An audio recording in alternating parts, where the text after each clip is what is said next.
ꯑꯍꯥꯟꯕꯃꯛꯇꯗ ꯃꯤꯔꯦꯜꯒꯤ ꯅꯨꯡꯁꯦꯜ YouTube channel ꯑꯁꯤꯒꯤ ꯃꯥꯏꯀꯩꯗꯒꯤ ꯃꯌꯥꯝꯕꯨ ꯏꯀꯣꯛꯅꯣꯅ ꯇꯔꯥꯝꯅ ꯑꯣꯛꯆꯔꯤ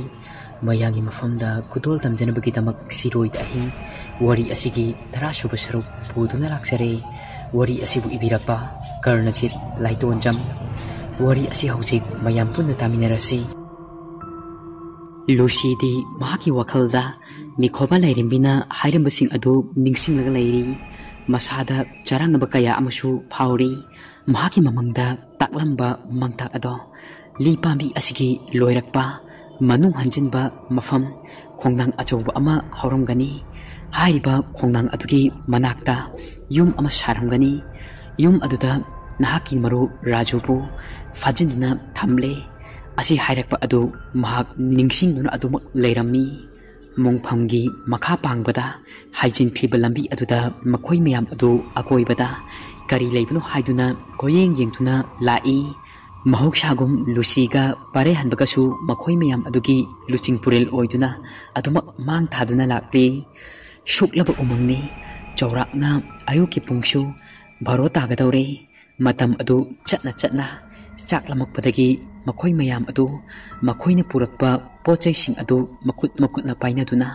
ꯆꯥꯕ ꯌꯥꯎꯅꯔꯤ ꯈꯔ ꯐꯪꯂꯝꯕ ꯅꯨꯡꯁꯥ ꯃꯉꯥꯜ ꯑꯗꯨꯁꯨ ꯂꯤ ꯄꯥꯝꯕꯤꯁꯤꯡ ꯑꯗꯨꯅ ꯈꯨꯝꯖꯟꯈꯤꯕꯗꯒꯤ ꯐꯪꯈꯤꯗ꯭ꯔꯦ ꯅꯨꯡꯁꯥ ꯃꯔꯤꯛ ꯑꯃ ꯐꯥꯎꯕ ꯎꯕ ꯐꯪꯈꯤꯗ꯭ꯔꯦ ꯂꯤ ꯃꯌꯥꯝ ꯑꯗꯨ ꯍꯥꯏꯊꯗꯨꯅ ꯍꯧꯕꯅꯤ ꯃꯐꯝ ꯑꯗꯨ ꯌꯦꯡꯕꯗ ꯑꯀꯤꯕꯅ ꯄꯤꯛ ꯊꯟꯈ꯭ꯔꯕꯅꯤ mahausa ahal lamal singna haina bada li pambi makhongda lai lei li haibali pambi asida lai mayam khundin nei asi haina ba adu pari hanba adu mahaki wakhalda khangning ningsinga I adubu ningsing jai haibadani machinda haiduk luramde lakminariba mayam adu amuka hena kikini haibadagi mahak karimata kangthok lamde mafam adu isong hek songi napi awang bakaya amashu maka fanna hauriba uri wari sing atuda chatpada makhongda panbasu yawnari uri wari mayam adu asuki matik yami yengbada da akiba fangi shuklaba umang atuda maming matha khangdaba wai panba u makhal kaya amashu hawi aduga haibong pambi khara amashu hauri mayam adu magi thokpa tumina satnari bikidi chatna mathanta fak nokthorei angau badawna nonglakpa aduda mayamdi ingak ngakre mangon onsinaduna mayam adu loina kirap yengi esitana amu hairi chatna kaino nangi hangnabido amu horaklabra ngasaina amuk toiba kimandana tumina leirure aduga amu hojikna masung kanglabra angakpa taret ki manungda nangsu challe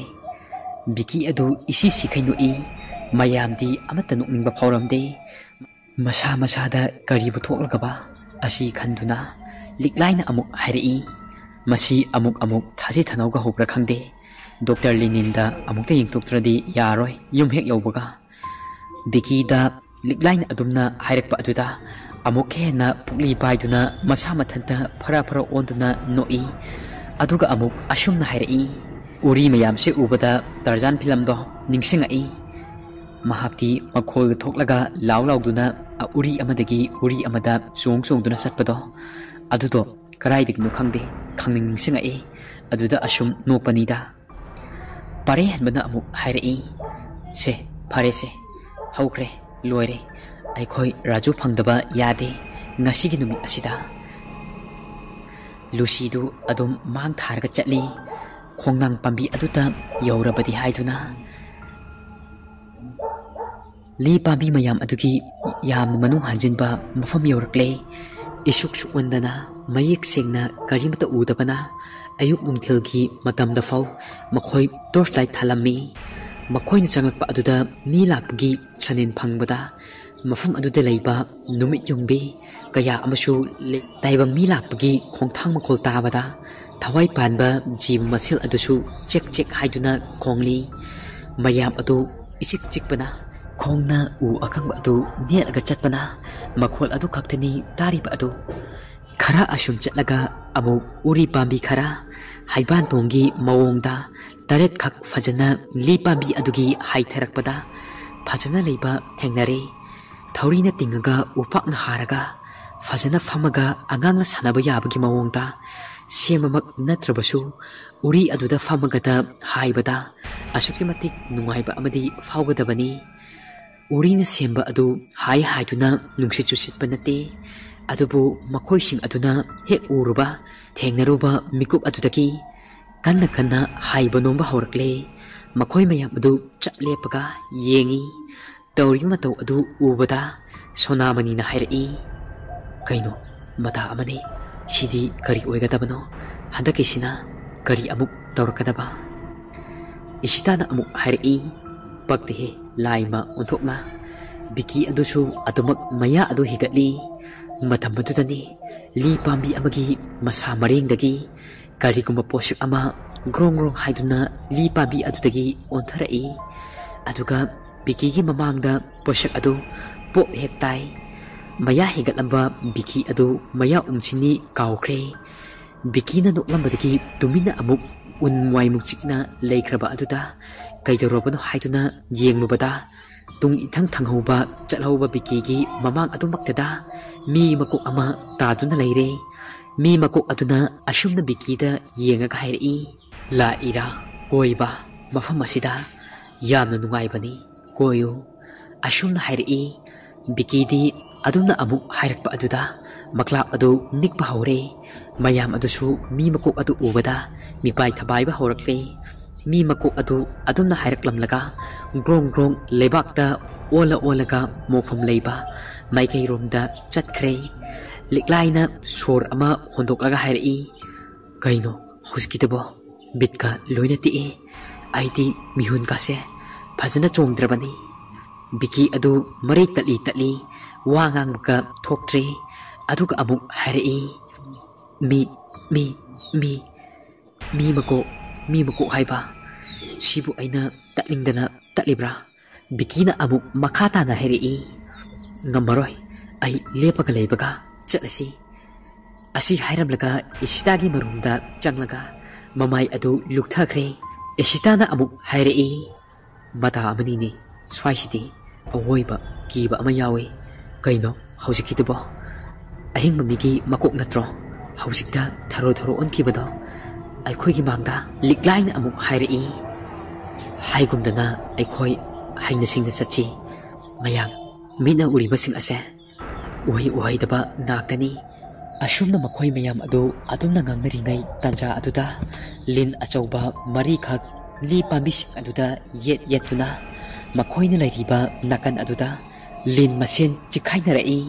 ꯂꯤꯟ ꯑꯃꯗꯤ ꯃꯥꯒꯤ ꯃꯌꯥ ꯃꯅꯨꯡꯗ ꯌꯥꯏ ꯄꯨꯔꯤ ꯂꯤꯟ ꯑꯗꯨꯅ ꯌꯥꯏ ꯑꯗꯨꯕꯨ ꯄꯨꯗꯨꯅ ꯂꯥꯛꯄ ꯑꯗꯨꯗ ꯑꯇꯣꯞꯄ ꯂꯤꯟ ꯑꯍꯨꯝ ꯑꯗꯨꯅ ꯌꯥꯏ ꯄꯨꯔꯤꯕ ꯂꯤꯟ ꯑꯗꯨꯒꯤ ꯃꯅꯥꯛ ꯇꯝꯅ ꯑꯇꯣꯞꯄ ꯂꯤꯟ ꯑꯍꯨꯝ ꯑꯗꯨ ꯈꯣꯡꯂꯩ ꯊꯨꯅ ꯌꯥꯏ ꯄꯨꯕ ꯂꯤꯟ ꯑꯗꯨ ꯇꯥꯟꯅꯔꯛꯏ ꯇꯧꯔꯤꯕꯁꯤꯡ ꯑꯗꯨ ꯑꯉꯛꯄꯒꯤ ꯃꯇꯧꯅꯤ ꯃꯤꯠꯀꯤ ꯀꯨꯝꯍꯩ ꯑꯣꯏꯔꯤ ꯍꯥꯏꯔꯤꯕ ꯌꯥꯏ ꯄꯨꯕ ꯂꯤꯟ ꯑꯗꯨꯒ ꯑꯇꯣꯞꯄ ꯂꯤꯟ ꯑꯍꯨꯝ ꯑꯗꯨꯒ ꯅꯥꯔꯛ ꯃꯣꯡꯁꯣꯡ ꯃꯔꯛ ꯑꯗꯨꯗ ꯀꯣꯏꯇꯥꯟ ꯇꯥꯟꯅꯔꯤ ꯌꯥꯏ ꯄꯨꯕ ꯂꯤꯟ ꯑꯗꯨꯁꯨ ꯃꯊ꯭ꯋꯥꯏ ꯍꯤꯡꯅꯕꯒꯤ ꯃꯑꯣꯡꯗ ꯁꯤꯠꯇꯨꯅ ꯎꯔꯤ ꯋꯥꯔꯤ ꯃꯔꯛ ꯑꯗꯨꯗ ꯆꯠꯂꯤ ꯌꯥꯏ ꯄꯨꯔꯤꯕ ꯂꯤꯟ ꯑꯗꯨ ꯑꯁꯨꯛꯀꯤ ꯃꯇꯤꯛ ꯌꯥꯡꯉꯤ ꯆꯠꯂꯤꯕ ꯑꯍꯨꯝ ꯑꯗꯨꯁꯨ ꯃꯥꯒꯤ ꯇꯨꯡ ꯏꯟꯅꯔꯤ ꯇꯧꯔꯤꯕꯁꯤꯡ ꯑꯗꯨ ꯎꯕꯗ ꯃꯃꯤꯠ ꯅꯣꯏꯗꯨꯅ ꯌꯦꯡꯉꯤ ꯊꯥꯖꯃꯟꯗꯕꯅ ꯐꯥꯔꯩꯍꯟꯕ ꯑꯗꯨ ꯃꯈꯣꯏ ꯑꯇꯩꯗ ꯍꯥꯏꯔꯛꯏ ꯃꯈꯣꯏꯒꯤꯁꯦ ꯌꯥꯏ ꯃꯨꯟꯅꯔꯤꯕ꯭ꯔꯥ ꯂꯨꯁꯤꯅ ꯍꯥꯏꯔꯛꯏ ꯃꯐꯝ ꯑꯁꯤꯗ ꯂꯩꯕ ꯂꯥꯏꯅꯤ ꯃꯈꯣꯏ ꯑꯌꯥꯝꯕ ꯁꯤꯔꯣꯏ ꯁꯥꯠꯄ ꯃꯇꯝꯗ ꯑꯁꯨꯝꯅ ꯌꯥꯏ ꯃꯨꯟꯅꯩ ꯍꯥꯏꯅ ꯁꯣꯅꯥꯃꯅꯤꯅ ꯑꯃꯨꯛ ꯍꯥꯏꯔꯛꯏ ꯑꯗꯨꯕꯨ ꯍꯦꯟꯃꯟꯈ꯭ꯔꯦ ꯑꯁꯨꯛ ꯆꯥꯎꯕ ꯂꯤꯟ ꯑꯁꯤꯗꯤ ꯏꯃꯥꯅ ꯄꯣꯛꯄꯗꯒꯤ ꯎꯖꯗ꯭ꯔꯤ ꯇꯨ ꯚꯥꯏ ꯌꯦꯡꯉꯣ ꯃꯣꯏ ꯃꯁꯦꯟ ꯆꯤꯈꯥꯏꯅꯔꯤꯁꯦ ꯈꯠꯅꯔꯤꯁꯦ ꯌꯦꯡꯉꯣ ꯑꯃꯅ ꯑꯃꯗꯒꯤ ꯉꯝꯅꯕ ꯍꯣꯠꯅꯕꯗ ꯌꯥꯏ ꯑꯁꯤꯕꯨ ꯃꯨꯟꯅꯕꯒꯤ ꯍꯣꯠꯅꯔꯤꯕ ꯑꯁꯦ ꯂꯤꯛꯂꯥꯏꯅ ꯑꯃꯨꯛ ꯍꯥꯏꯔꯛꯏ ꯑꯩꯅ ꯇꯥꯕꯗꯗꯤ ꯑꯁꯤꯒꯨꯝꯕ ꯂꯤꯟꯅ ꯄꯨꯕ ꯌꯥꯏ ꯑꯁꯦ ꯐꯪꯕ ꯃꯤ ꯑꯗꯨꯗꯤ ꯆꯥꯕ ꯊꯛꯄ ꯋꯥꯠꯇꯦ ꯅꯨꯡꯉꯥꯏ ꯌꯥꯏꯐꯅ ꯄꯥꯜꯂꯤ ꯕꯤꯀꯤꯅ ꯑꯃꯨꯛ ꯍꯥꯏꯔꯛꯏ ꯑꯗꯨ ꯑꯣꯏꯔꯁꯨ ꯑꯩꯗꯤ ꯄꯥꯝꯖꯗ꯭ꯔꯦ ꯑꯁꯤꯒꯤ ꯃꯇꯥꯡ ꯑꯁꯤꯗꯗꯤ ꯌꯥꯏ ꯄꯥꯝꯕ꯭ꯔꯥ ꯍꯥꯏꯕꯕꯨ ꯂꯤꯟꯅ ꯆꯤꯛꯇꯨꯅ ꯁꯤꯕ꯭ꯔꯥ ꯈꯪꯄꯣꯠꯇꯦ ꯄꯥꯔꯩꯍꯟꯕꯅ ꯑꯃꯨꯛ ꯍꯥꯏꯔꯛꯏ ꯑꯩꯈꯣꯏꯅ ꯆꯠꯀꯗꯕ ꯂꯝꯕꯤꯁꯤꯒꯤ ꯃꯄꯥ ꯆꯞ ꯆꯥꯅꯅ ꯃꯈꯣꯏꯅ ꯌꯥꯏ ꯃꯨꯟꯅꯔꯤꯕ ꯑꯁꯦ ꯑꯇꯣꯞꯄ ꯂꯝꯕꯤꯗꯤ ꯂꯩꯇꯦ ꯆꯠꯅꯕ ꯑꯃꯨꯛ ꯃꯇꯧ ꯀꯔꯝꯅ ꯂꯤꯟꯁꯤꯡ ꯑꯁꯤ ꯇꯥꯟꯊꯣꯛꯂꯨꯒꯅꯤ ꯂꯤꯟꯅꯦꯅ ꯑꯆꯧꯕ ꯉꯥꯛꯇ ꯇꯥꯜꯂꯨꯕ ꯊꯣꯛꯂꯣ ꯍꯧꯖꯤꯛ ꯃꯈꯣꯏꯅ ꯑꯣꯏꯔꯤꯕ ꯐꯤꯕꯝꯁꯤꯒꯤ ꯍꯥꯏꯔꯣꯗꯤ ꯑꯩꯈꯣꯏꯗ ꯁꯣꯏꯗꯅ ꯑꯣꯟꯁꯤꯜꯂꯛꯀꯅꯤ ꯑꯗꯨꯅ ꯉꯥꯏꯍꯥꯛ ꯉꯥꯏꯔꯁꯦ ꯃꯈꯣꯏꯅ ꯑꯩꯈꯣꯏꯒꯤ ꯂꯝꯕꯤ ꯑꯁꯤꯗꯒꯤ ꯆꯠꯈꯤꯅꯕ ꯂꯨꯁꯤꯗꯨꯁꯨ ꯃꯌꯥꯝ ꯑꯇꯩꯗꯨꯁꯨ ꯚꯥꯔꯩꯍꯟꯕꯅ ꯍꯥꯏꯕ ꯑꯗꯨꯗ ꯂꯣꯏꯅ ꯌꯥꯅꯔꯦ ꯂꯤꯟ ꯃꯔꯤ ꯑꯗꯨ ꯃꯈꯣꯏ ꯃꯁꯦꯟ ꯈꯠꯅꯔꯤ ꯌꯥꯏ ꯑꯗꯨ ꯀꯟꯅ ꯃꯨꯟꯅꯅꯕ ꯍꯣꯠꯅꯔꯤ ꯂꯤꯟ ꯑꯃꯅ ꯂꯤꯟ ꯑꯃꯒꯤ ꯃꯉꯛꯁꯝꯗ ꯂꯥꯛꯄꯣꯏ ꯐꯣꯏꯕꯣꯏ ꯇꯧꯏ ꯂꯤꯟ ꯃꯁꯦꯟ ꯑꯗꯨꯁꯨ ꯑꯃꯒ ꯑꯃꯒ ꯄꯪꯌꯦꯠꯇ ꯌꯦꯠꯅꯔꯝꯃꯤ ꯃꯊꯣꯡ ꯃꯔꯝ ꯑꯃ ꯏꯈꯪ ꯈꯪꯗꯦ ꯑꯗꯨꯕꯨ ꯃꯍꯨ ꯄꯥꯟꯕ ꯂꯤꯟ ꯉꯥꯛꯇꯅꯤ ꯃꯥꯒꯤ ꯉꯝꯖꯕ ꯄꯥꯡꯒꯟ ꯊꯧꯅ ꯄꯨꯊꯣꯛꯅꯗꯨꯅ ꯌꯥꯏ ꯑꯗꯨꯒꯤ ꯃꯄꯨ ꯑꯣꯏꯅꯕ ꯍꯣꯠꯅꯔꯤ ꯎꯔꯤ ꯋꯥꯔꯤ ꯑꯁꯣꯡꯕ ꯅꯥꯄꯤ ꯃꯣꯡꯁꯣꯡ ꯂꯩꯕ ꯑꯗꯣꯝꯗꯒꯤ ꯀꯔꯤꯒꯨꯝꯕ ꯑꯃꯅ ꯉꯪꯗꯨꯅ ꯃꯈꯣꯡ ꯈꯣꯡꯊꯥꯡ ꯊꯥꯡꯗꯨꯅ ꯂꯥꯛꯄꯒꯤ ꯁꯧꯝ ꯑꯃ ꯃꯈꯣꯏ ꯃꯌꯥꯝ ꯑꯗꯨꯗ ꯐꯪꯏ ꯃꯈꯣꯏ ꯃꯁꯦꯟ ꯃꯃꯤꯠꯇ ꯌꯦꯡꯅꯩ ꯋꯥꯗꯤ ꯑꯃꯠꯇ ꯉꯥꯡꯅꯗꯦ ꯚꯥꯔꯩꯍꯟꯕꯅ ꯑꯁꯨꯝꯅ ꯍꯥꯏꯔꯛꯏ ꯀꯩꯅꯣ ꯍꯧꯖꯤꯛꯀꯤ ꯃꯈꯣꯜ ꯑꯃ ꯂꯥꯞꯇꯛꯅ ꯑꯁꯣꯡꯕ ꯅꯥꯄꯤ ꯃꯔꯛ ꯑꯁꯤꯗ ꯇꯥꯈꯤꯕ ꯑꯗꯨꯕꯣ ꯂꯤꯛꯂꯥꯏꯅ ꯑꯃꯨꯛ ꯍꯥꯏꯔꯛꯏ ꯍꯧꯖꯤꯛꯇ ꯇꯥꯈꯤꯕ ꯃꯈꯣꯜ ꯑꯗꯨꯁꯨ ꯉꯔꯪ ꯉꯪꯕ ꯑꯃꯨꯛꯀꯁꯨ ꯑꯁꯣꯡꯕ ꯅꯥꯄꯤ ꯃꯔꯛ ꯑꯗꯨꯗꯒꯤ ꯉꯔꯪ ꯉꯪꯕ ꯈꯣꯟꯖꯦꯜ ꯑꯗꯨ ꯃꯌꯦꯛ ꯁꯦꯡꯅ ꯇꯥꯔꯛꯏ ꯂꯨꯁꯤꯅ ꯌꯥꯝꯅ ꯄꯥꯈꯠꯅ ꯍꯥꯏꯔꯛꯏ ꯇꯥꯔꯤꯕ ꯃꯈꯣꯜ ꯑꯁꯦ ꯁꯣꯏꯗꯅ ꯀꯩꯅ ꯉꯪꯕ ꯑꯣꯏꯔꯝꯒꯅꯤ ꯀꯩ ꯂꯥꯛꯑꯦ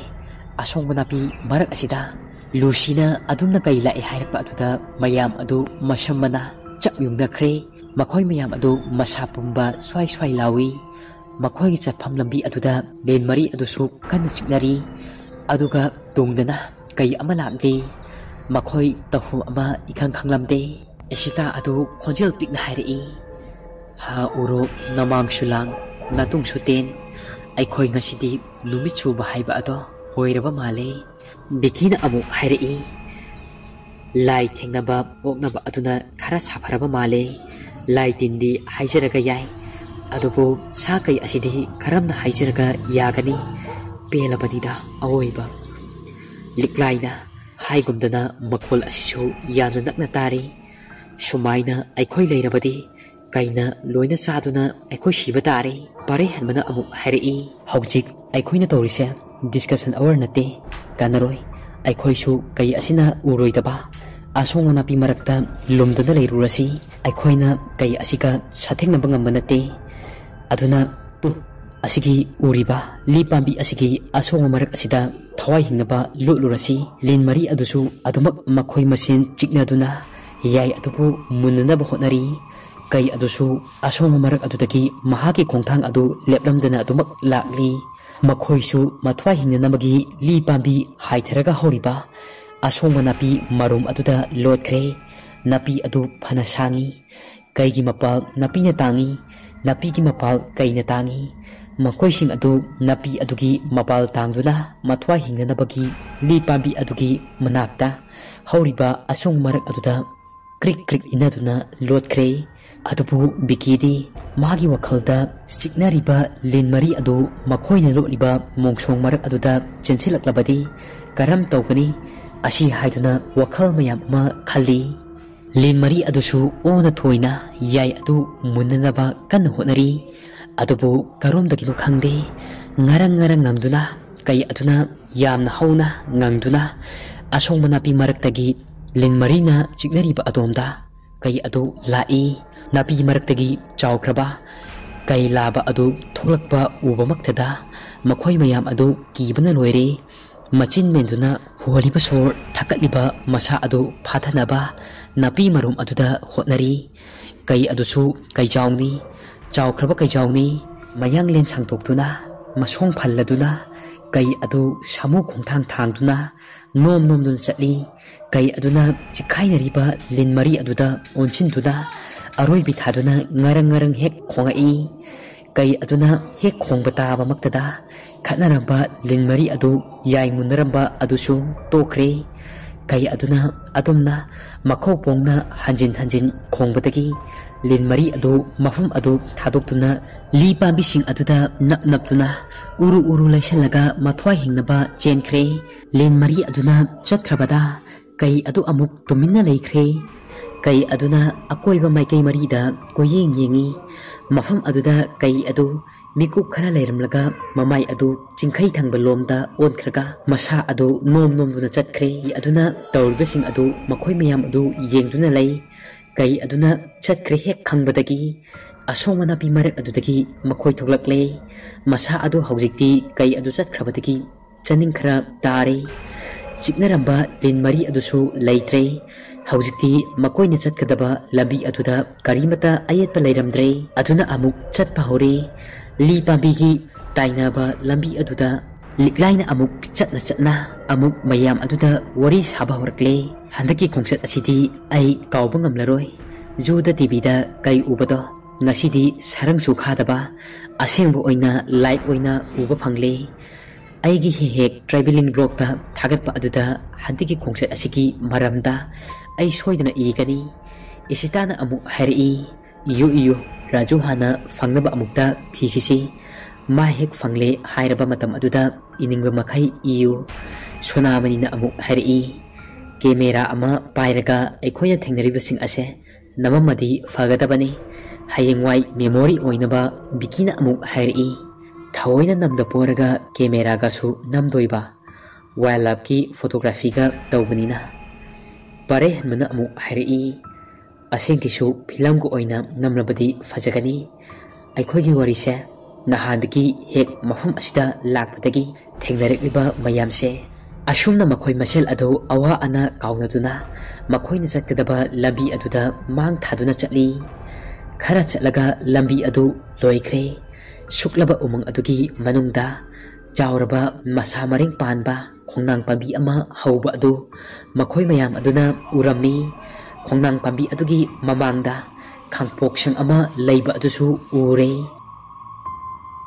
wari asigi tarasuba saruk matang sin loijare wari asi pathok chapa matamda soi ki bangang ki ba kaya robasu mayam na ngakpiyu